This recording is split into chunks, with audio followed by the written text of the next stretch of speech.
Hi, Lee Manns here with a quick business lesson from a dead Italian economist. Stick around. This is going to be good. The following is a presentation of Lee Manns Communications, providing coaching, consulting, and training that will turbocharge your business with inspiration and motivation. Now, here's your host, Lee Manns. In the late 1800s, Italian economist Vilfredo Pareto observed that 80% of the wealth in Italy was controlled by a mere 20% of its citizens. He made similar observations in other countries. This became known as the Pareto Principle. Now, fast forward to 1941. American quality control expert Joseph Juran discovered the writings of Pareto and applied his theory to quality control efforts. Juran observed that 80% of defects on a typical assembly line come from a mere 20% of causes. Juran's extension of Pareto's initial observations became known as the 80-20 rule. It is sometimes summarized as the theory of the vital few and the trivial many. In later years, Juran preferred the phrase, the vital few and the useful many, thereby adding the implication that although 20% of efforts are vital, the remaining 80% of efforts should not be ignored. The Pareto Principle, or the 80-20 rule, is one of the great secrets of highly effective organizations, businesses, and professionals. Did you know, for example, that 20% of your customers are responsible for 80% of your profits? 20% of your employees will cause 80% of your personnel headaches. 20% of your employees, on the other hand, will be superstars. 20% of your advertising and marketing efforts will generate 80% of sales. 80% of your customers are only marginally profitable. Some will actually cost you money. 80% of your employees are average or below average performers. The ratio isn't always 80-20.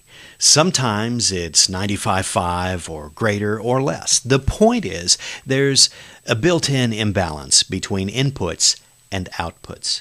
In other words, not all effort is created equally. The Pareto Principle, or the 80-20 rule, applies to different businesses in different ways, and it can easily be misapplied. For example, a bookstore that eliminates 80% of its inventory because it's not a bestseller will destroy the very thing that attracts a person to a bookstore in the first place, and that is variety.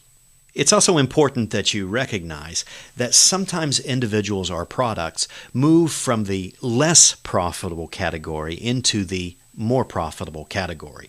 Joseph Juran's point about the trivial many is not that you completely ignore them, just don't spend so much time on the trivial many that you avoid the vital few.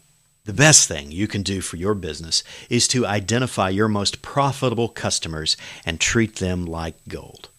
Identify your most profitable products and services and promote them like crazy. And identify your most popular products and services and make sure you always have plenty of those on the shelf. It doesn't matter what business you're in.